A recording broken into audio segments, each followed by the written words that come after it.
ہمارے ایوب بھائی نے ماشاءاللہ پیپسی کا انتظام کیا ہے، اور اللہ خوب برکت عطا فرمائے۔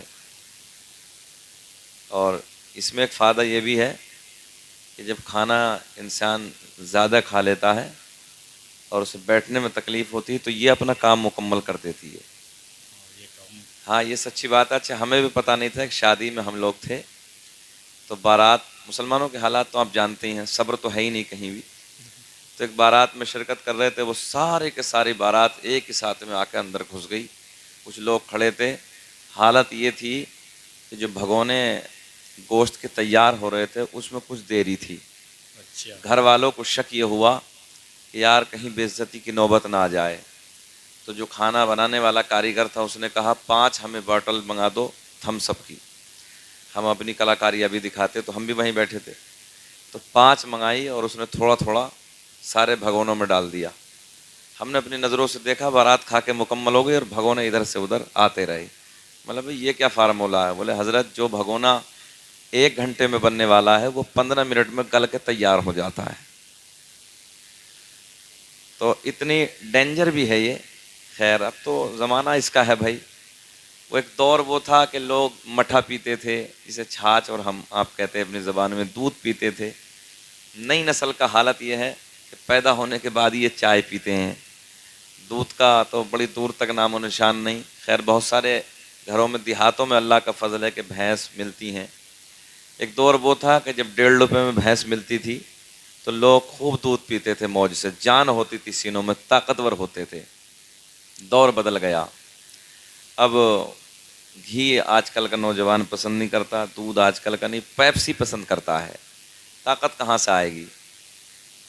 ہمارے نوجوانوں کو دیکھو، میں نے اکثر اپنی تقریروں میں یہ بات شانو بھائی کہی ہے کہ 18 سال کا نوجوان دیکھو تو چھوارے کی طرح بنا ہے، چھوارے کی طرح۔ دل دکھتا ہے، پتہ نہیں کون سا کالا کرم کرنے لگا ہے، یہ سمجھ میں نہیں آتی۔ کون سے گھٹیا کام کے قریب سے گزر رہا ہے کہ 18 سال کا جوان اور چھوارے کی طرح نظر آ رہا ہے، جبکہ ہونا یہ چاہیے تھا کہ اس کے گال سیب کی طرح ہونے چاہیے، سیب کی طرح۔ نوجوانوں جب بیٹھے ہو تو سن لو، اللہ کی بہت بڑی نعمتوں میں سے ایک نعمت صحت بھی ہے۔ ہاں بہت بڑی نعمتوں میں سے ایک نعمت صحت ہے۔ اس لیے اپنے صحت کو بچاؤ، غلط کاموں سے دور ہو جاؤ۔ اور یہ جو موبائل ہے نا، خیر چھوٹ تو نہیں سکتا یہ، اس کی لوگوں کو عادی اتنا بنا دیا ہے بہت، مگر بہتر یہ ہے کہ اسے استعمال بس اتنا کیا کرو جتنی تمہاری ضرورت ہے، اس سے زیادہ بچو اس سے۔ جو ضرورت کی چیزیں ہیں وہ دیکھو، باقی وقت اگر تھوڑا سا نکال کے قرآن کی تلاوت کر لیا کرو تو اس میں بھلائی ہے آپ لوگوں کی، اس میں فائدہ ہے آپ کا۔ یاد رکھنا یہ موبائل کا پیار، یہ موبائل کی محبت تمہیں قبر میں بچائے گی نہیں، چیلنج کے ساتھ کہہ رہا ہوں، بالکل گارنٹی کے ساتھ، یہ قبر میں تمہیں نہیں بچائے گی۔ اگر تھوڑی تھوڑی دیر روز تم نے قرآن کی تلاوت کر لی، صبح فجر کی نماز کے بعد 10 منٹ 20 منٹ قرآن کی تلاوت کر لی، ایمانداری سے میں بتانے لگا ہوں، قسم کعبے کے رب کی، تم قبر میں جاؤ گے اور یہ تمہارا سہارا بن کر قبر میں پہنچ جائے گا۔ اچھا بولنے میں پٹرول لگ رہا، بول دو تھوڑا سا سبحان اللہ یار، سبحان اللہ۔ ہمیں بھی اچھا لگے گا آپ بولیں گے تو بھائی، ہے نا؟ تو اچھا وہ کامیاب ہے نا کہ جو ہمیں قبر میں بچائے، وہ کامیاب ہے جو ہمیں قبر میں بچائے، اور جو ہماری زندگی کو بھی برباد کر دے اور آخرت کو بھی تباہ کر دے۔ زندگی برباد، آپ دیکھ رہے ہیں عیاشیوں کے مناظر آج کل موبائلوں میں، نوجوان، ہم نے دیکھا کہ جنگلوں میں جا کر نا کناروں پہ ایک طرف جہاں کوئی نظر نہیں آتا وہاں نوجوان بیٹھیں گے اور اپنا کام شروع کر دیں گے۔ ان کے ماں باپ کو بھی پتہ نہیں کہ ہمارے بچے زندگی کیسی جی رہے ہیں، ماں باپ کا بھی حق ہے۔ آج ایک بات بتاؤں میں آپ کو، بڑی بات، غور سے سنیں، اولاد پر، جملہ غور سے سنیں آپ، اولاد پر ماں باپ کے حق 4 سے 5 ہے۔ کتنے؟ 4 سے 5۔ ہاں، اور ماں باپ پر، ماں باپ بڑا چوڑا ہوتا نا کہ ہم تو باپ ہیں، بیٹا ہی کرے گا جو کرے گا، مگر ایک جملہ سن لو، آج حضور اعلیٰ حضرت نے لکھا ہے بیٹے پر ماں باپ کے حق 4 سے 5 ہیں، اور والدین پر اولاد کے حق 84 ہیں. کتنے ہیں؟ 84. پورے کرتے کرتے تھک جاؤ گے. تو اس لیے پکڑے ماں باپ بھی جائیں گے. کل قیامت کے دن اللہ کے حضور میں آپ کو بھی جانا ہے. جو باپ ہیں انہیں بھی پیش ہونا ہے. رب پوچھے گا کہ تم نے اپنی اولاد کو کیسی تربیت دی تھی, کیا سکھایا تھا تم نے اپنی زندگی میں. تو اس لیے غور کرو اپنے بچوں کی زندگی پہ. یہ میرے بھائی بیٹھے ہیں, بڑا اچھا لگتا ہے. میں آپ کے گاؤں میں آتا ہوں, میرے نوجوان بھائی ہیں, ایوب بھائی, شانو بھائی اور کئی بھائی ہیں, بڑا پیار کرتے ہیں. بھائی کی طرح ہماری محبتیں, اللہ سلامت رکھے. مگر تم میرے اپنے ہو, دل روتا ہے آج کے نوجوانوں کے حالات کو دیکھ کر. ہم نے چھوٹی سی عمر میں ملک بھر کو دورے کیے ہیں, بیرونی ملکوں کو دیکھا ہے. مگر میں دوستوں آپ سے یہ کہتا ہوں کہ جب حد بلوغت کو پہنچ جائے, یعنی بچہ بالغ ہونے کی دہلیز پہ قدم رکھے, تو اس وقت ماں باپ کی نظر سخت ہو جانی چاہیے. ماں کی بھی اور باپ کی بھی, بالخصوص بیٹی پہ ماں کی اور بیٹے پہ, آپ بھی بولو تھوڑا سا, بیٹے پہ باپ کی. یہ دیکھو کہ وہ بیٹھتا کہاں ہے, وہ جاتا کہاں ہے, کرتا کیا ہے, کیسے زندگی گزار رہا ہے, کون سی گلیوں میں جاتا ہے, کون کس سے باتیں کرتا ہے, اس کے دوستوں کی جو محفل ہے وہ ہے کیسی, اس کی جو صحبت ہے وہ ہے کیسی. اس پہ غور کرو. اس پہ کون غور کرے گا؟ باپ. ماں کو چاہیے کہ جب بیٹی جوانی کی دہلیز پہ قدم رکھے, یعنی بالغ ہو جائے, تو ماں کو چاہیے کہ میری بیٹی جاتی کہاں ہے, میری بیٹی کس کے قریب میں بیٹھتی ہے, میری بیٹی پہ جو پہننے کی چیزیں ہیں, کھانے کی چیزیں ہیں, وہ کہاں سے آتی ہیں.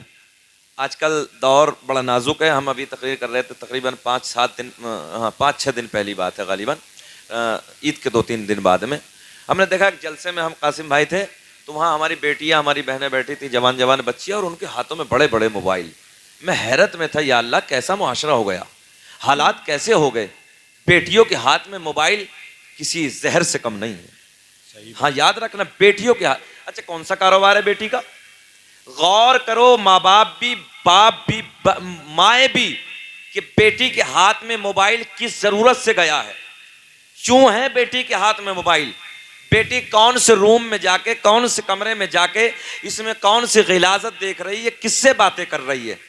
تقریباً 900 لڑکیاں, ہاں سوشل میڈیا کا زمانہ ہے, تقریباً 900 تمہاری بیٹیاں, میری بیٹیاں, میری بہنیں, آپ کی بہنیں, 900 بچیاں جو کالجوں میں جانے کے فائدے ہیں, کالجوں میں جانے کے یہ نقصانات ہیں.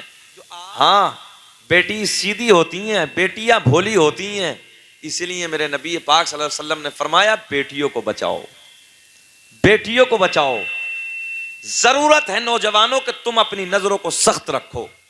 اپنی بیویوں سے کہو کہ اگر میں گھر میں نہیں ہوں, پردیس کمانے کے لیے میں جاتا ہوں, تو میری بیٹی پہ سختی کے ساتھ نظر رکھ.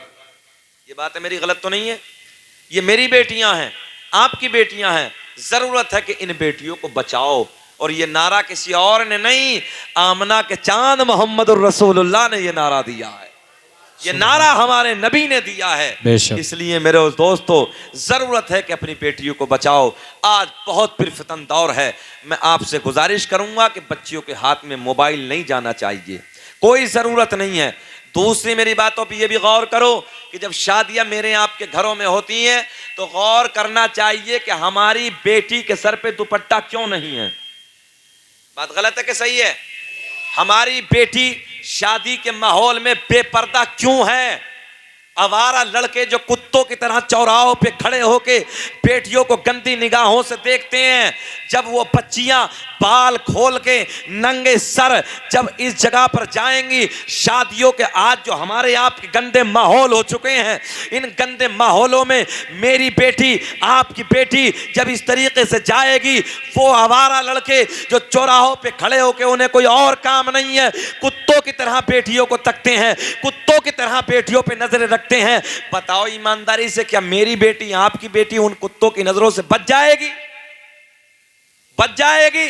نہیں بچے گی.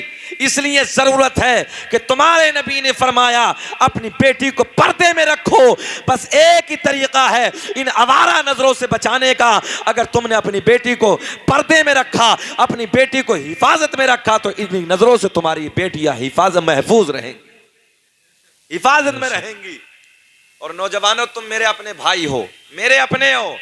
میں آپ لوگوں سے بھی, اور جہاں تک آواز پہنچ رہی ہے میں وہاں تک بھی کہنے لگا ہوں کہ ایک چوراہوں پہ کھڑے ہو کے بیٹیوں پہ گندی نظر ڈالنے والوں, بس ایک بار, صرف ایک بار اتنا سوچ لینا, یار اگر کوئی میری بہن کو دیکھے گا تو میرے دل پہ کیا گزرے گی, کوئی میری بیٹی کو دیکھے گا میرے دل پہ کیا گزرے گی, کوئی میری بیوی کو دیکھے گا میرے دل پہ کیا گزرے گی. میں چیلنج کے ساتھ کہتا ہوں اگر اتنا سا خیال آ گیا تیری نظر جھک جائے گی. تجھے کسی کی بیٹی میں اپنی بیٹی نظر آئے گی, تجھے کسی کی بہن میں اپنی بہن نظر آئے گی, تجھے کسی کی بیوی میں اپنی بیوی نظر آئے گی.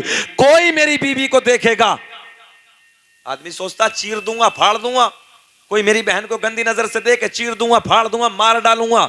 ذرا خیال کر, وہ کسی کی بیٹی ہے تو وہ بھی جیسے تیری بیٹی وہ بھی کسی کی بیٹی ہے, وہ جیسے کسی کی بہن ہے ویسے ہی تیری بہن ہے. اس لیے نوجوانوں ان جملوں پہ غور کرو, توجہ سے اپنے گھروں کے حالات کو سنوارو, سدھارو, کوشش کرو. آج شادیوں کے ماحول بہت زیادہ بگڑتے چلے جا رہے ہیں, حالات خراب ہوتے چلے جا رہے ہیں. اور نوجوانوں میں کہوں گا کہ خدارہ عمل کرنے کی کوشش کرو. آج اچھا شادیوں کے ماحول میں ہمارے گھروں میں ڈی جے اور ڈیجو پہ پھر ریچوں کی طرح ناچنا, مکاریاں, اور بعض گھروں میں رنڈیاں آ رہی ہیں وہ ناچ رہی ہیں. میں تو حیرت میں سر پکڑ کے بیٹھ جاتا ہوں, یا اللہ یہ مسلمان ہے کیسا. مسلمان کے گھروں میں ہو ہی نہیں سکتا کہ مسلمان کے گھر میں ڈیجو سے گانے کی آواز آئے. میرا چیلنج ہے. اور ایک بات اور لے جاؤ, انسان ہر گھر میں پیدا ہوتے ہیں. شانو بھائی بہت بڑا جملہ دینے لگا ہوں, ایوب بھائی غور سے سنیں. انسان ہر گھر میں پیدا ہوتے ہیں مگر انسانیت کسی گھر میں پیدا ہوتی ہے. بے شک. انسان تو پیدا بہت ہوتے ہیں مگر انسانیت کہیں جنم لیتی ہے.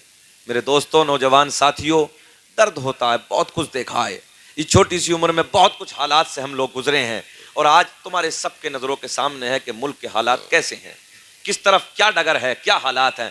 بس ضرورت یہ ہے کہ اپنے عمل کو اچھا کر لو, اور گھبرانے کی, پریشان ہونے کی ضرورت. 3 دن پہلے اسی اتراکھنڈ کے علاقوں میں 2 کلو کا اولا, کتنا 2 کلو کا.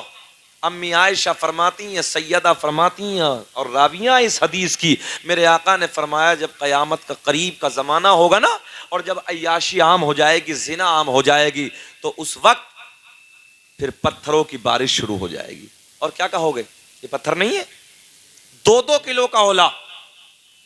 اس لیے اللہ کے خوف سے ڈرو, نمازوں کے قریب آ جاؤ, قرآن کی تلاوت کرو, اللہ کے خوف سے ہر وقت ڈرو. نوجوانوں, بہت نازک مرحلوں سے ہم اور آپ گزر رہے ہیں. اللہ مجھے بھی آپ کو بھی عمل کی توفیق عطا فرمائے. درود پاک پڑھیں. اللہم صلی علی سیدنا و مولانا محمد مبارک وسلم. بارک سلم صلو علیہ صلاۃ و سلام علیک یا رسول اللہ, صلو علیہ صلاۃ و سلام علیک یا حبیب اللہ, صلو علیہ صلاۃ و سلام علیک یا نبی اللہ. 2-3 اشعار میں آپ تک پہنچانے لگا ہوں, اگر اچھا لگے تو دعاؤں سے نوازیں اور میرے ان اشعاروں کو غور سے سنیں.